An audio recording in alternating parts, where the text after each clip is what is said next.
es contratación eficiente y solución ágil de conflictos.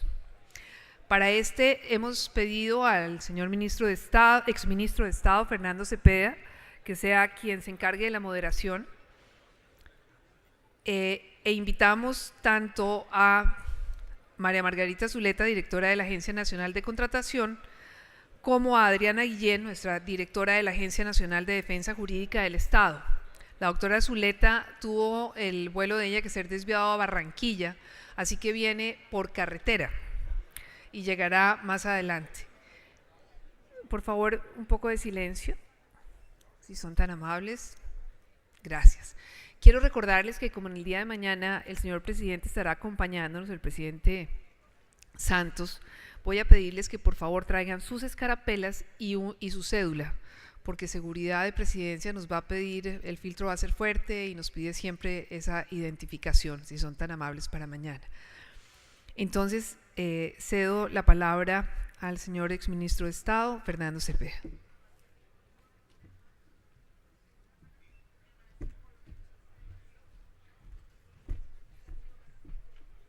Bueno, muy complacido de estar con ustedes hoy.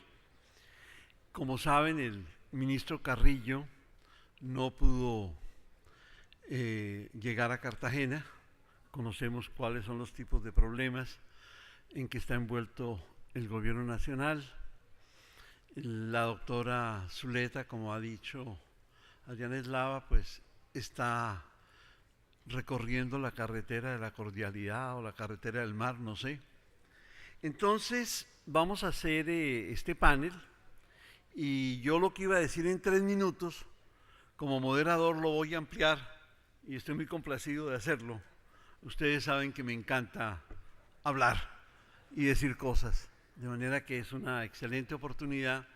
Y luego pues le cedemos la palabra a la doctora Guillén para que nos explique el funcionamiento y las perspectivas y ya realizaciones muy importantes de la Agencia Jurídica para la Defensa de la Nación. Permítanme recordar algo que explica buena parte de los problemas que afectan hoy no solamente a Colombia, sino a otros países en el mundo en desarrollo o en los países emergentes.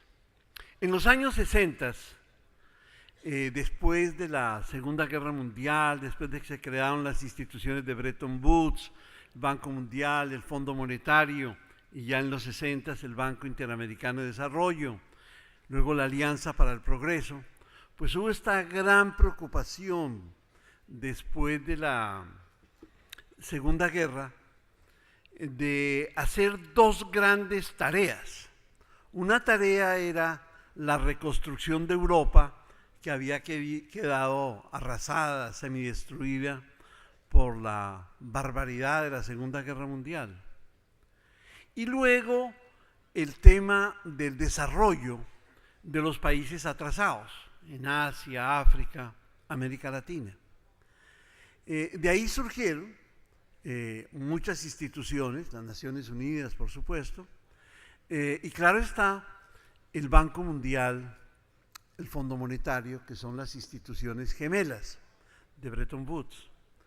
Fíjense ustedes, el Banco Mundial en inglés se llama International Bank for Reconstruction and Development. El Banco Mundial para Reconstrucción and Development, IBRD. Entre nosotros se llamó BIRF, Banco Internacional de Reconstrucción y Fomento. Hago énfasis en eso porque la palabra, digamos, desarrollo, como la entendemos hoy, desarrollo económico, no existía. Existía la palabra fomento. Por eso llamamos Banco Internacional de Reconstrucción y Fomento. Por eso existía el IFI, que era el Instituto de Fomento Industrial. Existía el Instituto de Fomento Municipal. Existía el Ministerio de Fomento, no el Ministerio de Desarrollo. Cada etapa crítica en la historia trae un nuevo vocabulario. Digamos, después de terminada la Guerra Fría surgió otro vocabulario. Surgió el vocabulario de la gobernabilidad, de la accountability, de la transparencia, etc. ¿Por qué traigo esto a cuento? Porque hubo un gran debate sobre cómo se hacía el desarrollo económico. Eso que nosotros llamábamos el fomento. ¿Cómo se hacía? Y digamos que hubo una escuela que dijo, hay que hacer el desarrollo económico de la siguiente manera, unas políticas macroeconómicas y unos proyectos, ¿no? Unos programas después de desarrollo concretos, precisos, infraestructura, uno muy importante entre todos ellos. Y otros dijeron, un momentico, el desarrollo económico por sí solo no sale. El desarrollo económico requiere otras dimensiones del desarrollo. Por ejemplo, requiere la dimensión institucional, requiere la dimensión política, requiere la dimensión legal. Pero digamos que esas voces fueron acalladas y se entró en una estrategia muy, digamos, un poco miope al respecto y se omitieron dimensiones del proceso de desarrollo vitales, como el tema político, el tema institucional y el tema legal. Un profesor de la Universidad de Wisconsin, el profesor David Trubeck, muy respetado, todavía vive. David Trubeck habla de que se creó, él dice, una banda, realmente una pandilla pequeña, dice él, de abogados progresistas, dice liberal lawyers, de abogados progresistas que dijeron no, hay que introducir la dimensión legal, el desarrollo sin la dimensión legal va a estrellarse, va a tener grandes dificultades. Bueno, la verdad verdadera es que se creó un centro en Nueva York que se llama el International Legal Center, se promovió en América Latina y en otros países, en Asia y África, se promovió con ayuda de la Fundación Ford, otras fundaciones, el gobierno americano, un programa muy importante que era el de la reforma de la enseñanza del derecho. Ese programa en Colombia se llamó ARED. A ese programa se debe en buena parte la creación de la Facultad de Derecho de la Universidad de los Andes, que es hoy una de primera categoría a nivel colombiano y a nivel latinoamericano, y cuyo propósito era realmente modernizar, el desarrollo era la modernización, era modernizar el derecho, no solamente la enseñanza, por supuesto se modernizaba la enseñanza para poder modernizar las instituciones legales, modernizar la administración de justicia, modernizar el papel de los abogados, modernizar las instituciones, etcétera, modernizar la legislación, por supuesto. Ese experimento, digamos que encontró muchos tropiezos, hubo muchas dificultades en su implementación y digamos que hubo una cierta desilusión con la idea. Luego los bancos de desarrollo, el Mundial, el BID, etcétera, retomaron la idea con algo que ustedes oyen con más frecuencia hoy, de hace unos 15 años, que es el tema del rule of law, el imperio de la ley, lo llaman ROL, el imperio de la ley, el rule of law. Es decir, hay que lograr en los países en desarrollo, en los países emergentes, que la ley tenga vigencia y que esa ley esté orientada a contribuir en forma muy positiva, muy constructiva al desarrollo de los países. Bueno, esa dimensión legal, esa dimensión institucional, esa dimensión política, pues no ha fructificado, no ha logrado lo que sus mentores imaginaron y pensaron. Algo se ha hecho, digamos, desde hace unos 15 años, Banco Mundial, BID gastaron cientos de millones de dólares en buscar la modernización del sistema judicial. Lo que hay como resultado es bastante discutible, por no decir mediocre. En fin, es, digamos, una tarea pendiente. Y ustedes dicen, bueno, ¿y a qué viene todo este cuento? Este señor, ¿qué es lo que le pasa? Si estábamos hablando de infraestructura y mire con lo que nos sale ahora. Bueno, el tema es, y ustedes lo oyeron en la presentación de Fedesarrollo, y lo oyeron dramáticamente en la introducción que hizo el alcalde de Cali, cuando dijo, mire, yo quiero comenzar diciendo que, mire, en Cali tenemos unos problemas y cuando estamos aprobando un contrato o haciendo una licitación, hay un ejército de abogados pendientes de ver cómo enredan la pita, cómo complican la cosa, en fin, ese es un tema complicadísimo.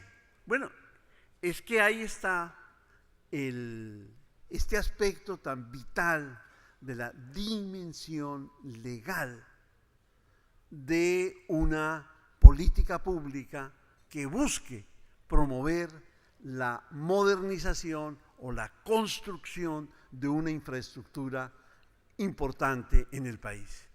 Hay un elemento legal que no se puede soslayar, que hay que mirar en una forma sistemática, no accidental, no coyuntural, que hay que tomar tan en serio como los proyectos así multimillonarios que ustedes han escuchado.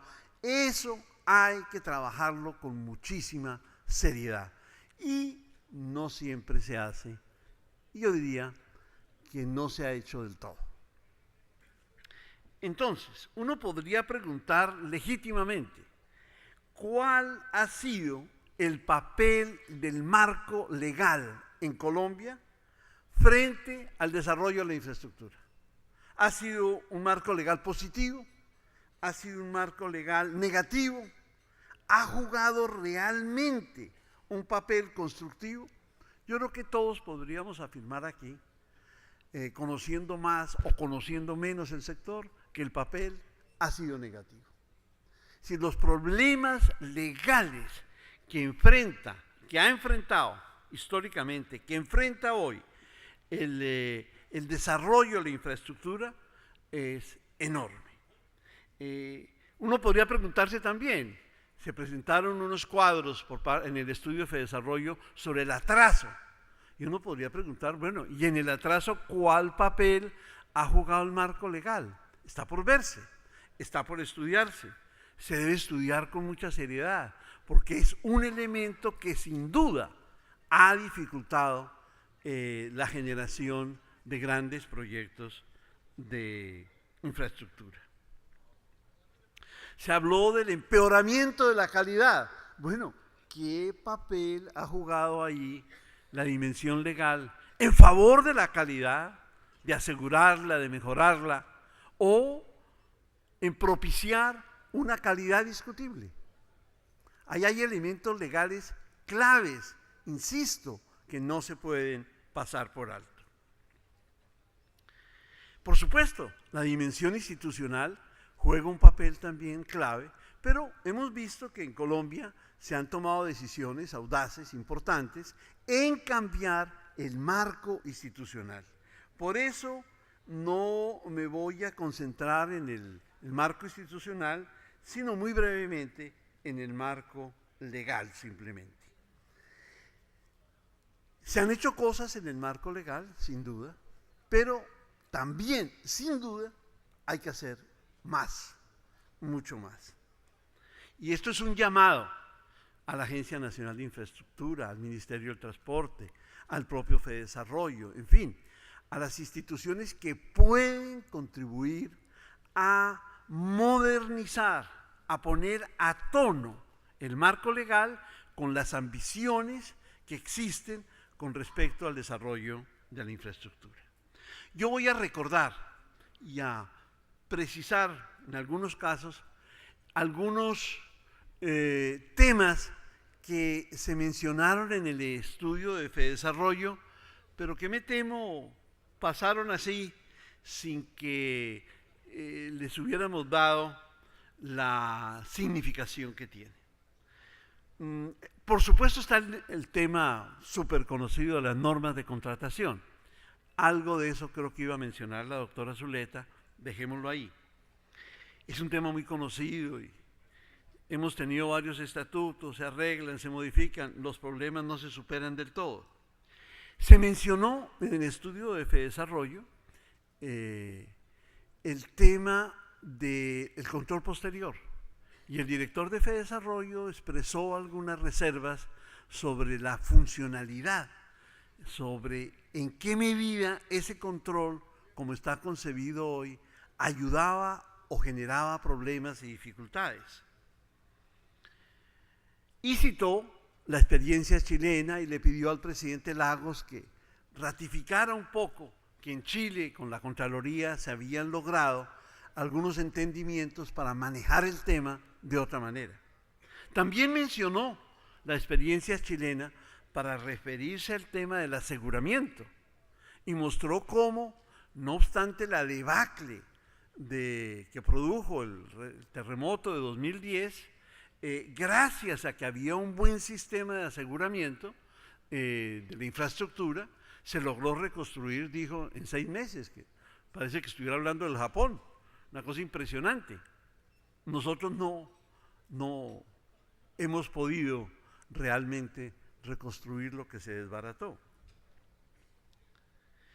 Está el tema que ustedes seguramente, por supuesto, conocen mejor que yo, que es el de la licencia ambiental, que es otra dimensión legal de los grandes proyectos que crea dificultades, demoras, complicaciones y a veces bloquea del todo un proyecto.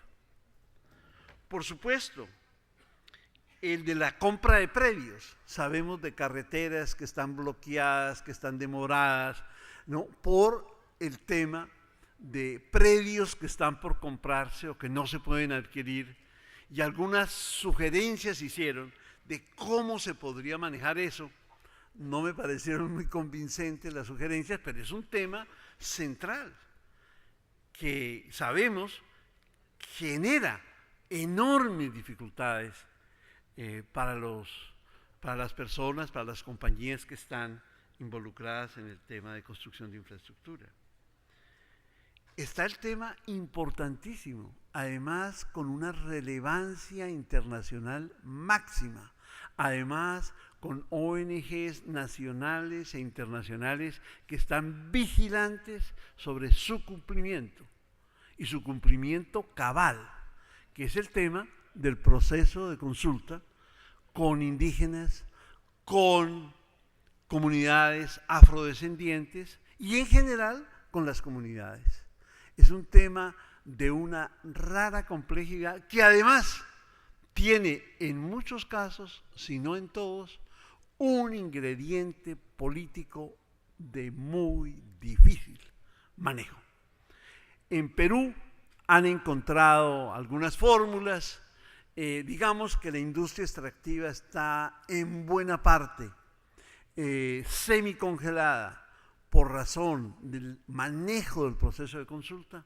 El ministro Carrillo, que infortunadamente no nos pudo acompañar, hace unas 2 o 3 semanas estuvo en el Congreso debatiendo un proyecto de ley sobre la materia que él mismo confesó no compartir del todo.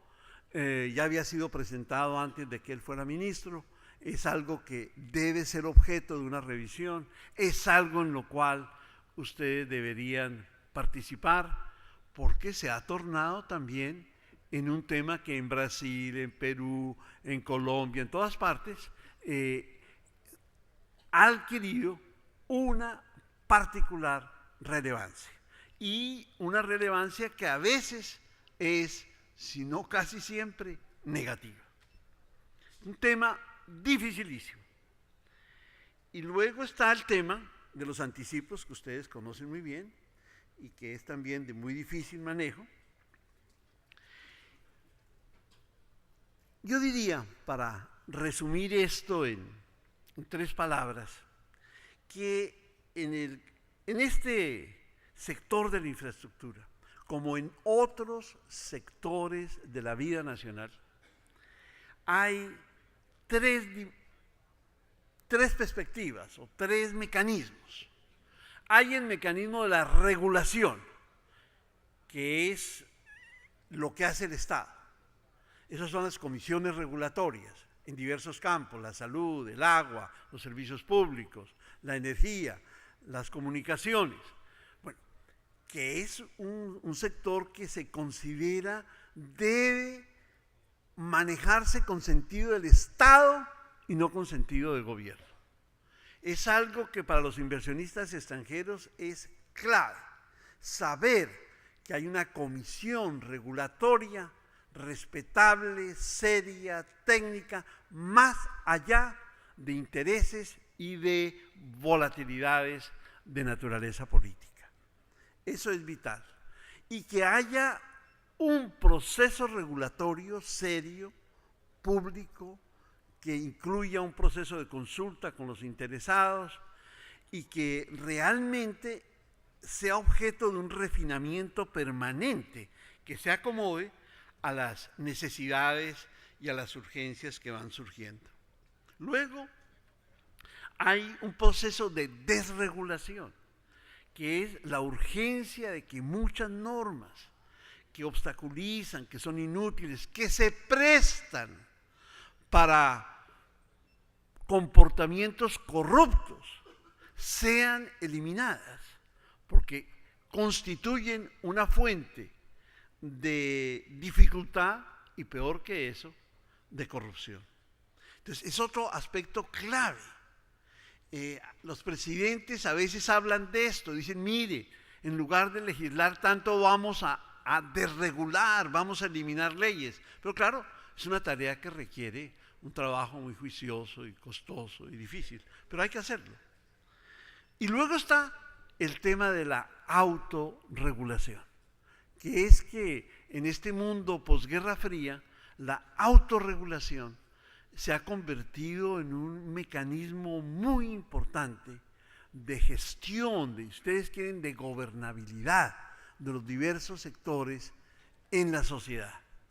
Este gremio, la Cámara de Infraestructura, con el liderazgo de Juan Martín, con la ayuda de la Unión Europea y de la CAF, hizo hace 5 o 6 años un proceso muy novedoso, muy original, muy audaz de autorregulación, que es el código que ustedes han estudiado y ustedes han aprobado y que individualmente han suscrito para aceptarlo, para someterse a él.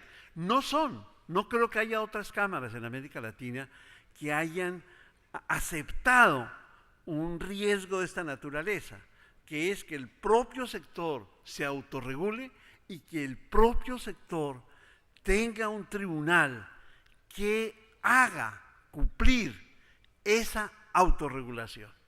Ya el tribunal ha sido concebido, no sé si ya está funcionando, pero digamos que el mecanismo está, el proceso se cumplió, fue un proceso participativo y creo que la Cámara da un ejemplo enorme en esa materia a otros gremios. Otros gremios que tengan eso es la Bolsa, que tiene un sistema autorregulatorio que ha sido respetado pese a las crisis que conocemos.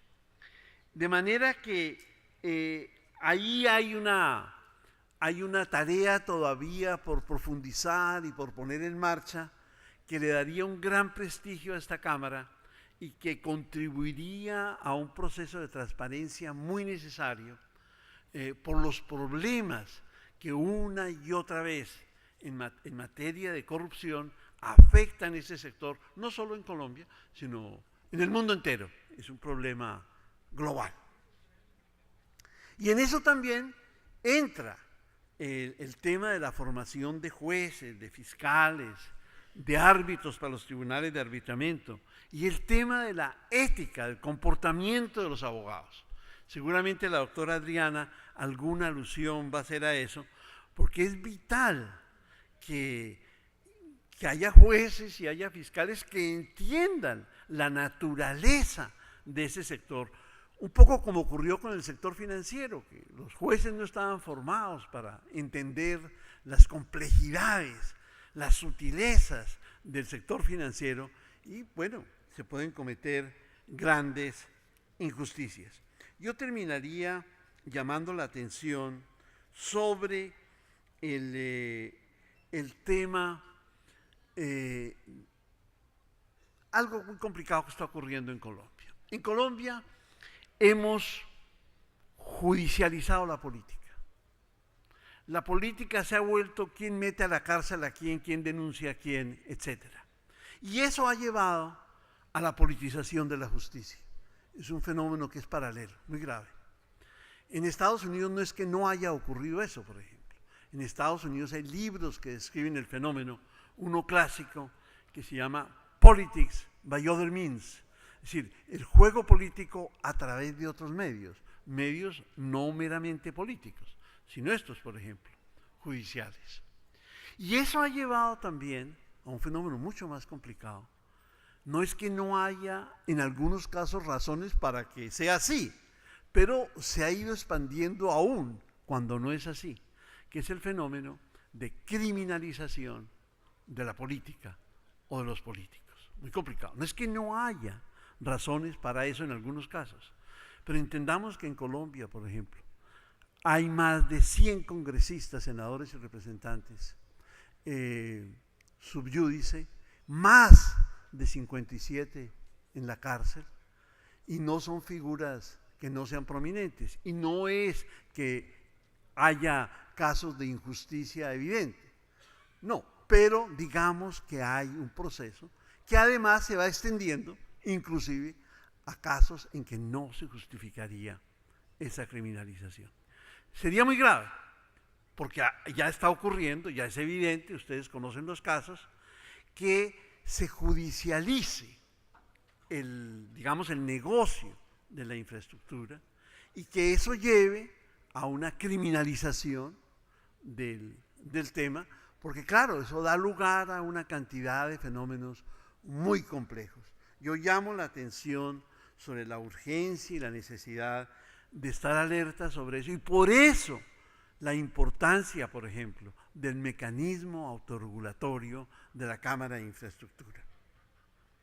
Y para terminar, diría que otro, es decir, que forma parte de lo que acabo de decir, que un fenómeno que ha sido histórico en Colombia, lo identificó un historiador británico cuando estudió cómo había sido el tema de la contratación, de la construcción de ferrocarriles en Colombia en el siglo XIX. Y su conclusión fue, mire, aquí los que contrataban, normalmente empresas extranjeras, no estaban interesadas, como correspondía, en la construcción del ferrocarril, sino en el pleito que iba a generar la construcción del ferrocarril. Y claro, tenemos más pleitos que obras realizadas. El tema de judicialización de este sector es muy arriesgado, es muy peligroso. Claro, hay docenas de abogados interesadísimos en ese proceso, pero créanme que no ayuda de ninguna manera al país y mucho menos al desarrollo de la infraestructura en Colombia. De manera que el negocio no debe ser el pleito, el negocio debe ser, ¿no?, la construcción de una infraestructura de buena calidad. Muchas gracias.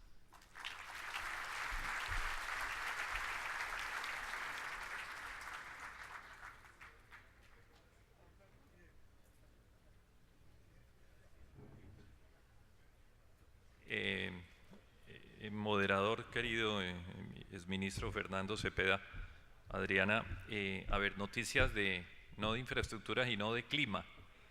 Cerrado Bogotá, cerrado Cartagena durante unas horas, ambos aeropuertos por tema climático, de manera que se nos descuadra un poquito la agenda.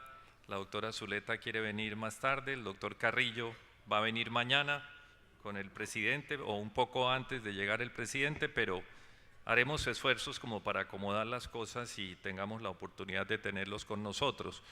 Lo único que yo preguntaría, Ana Carolina, a mis funcionarios es, ¿está el exministro Manuel Rodríguez para moderarnos el panel?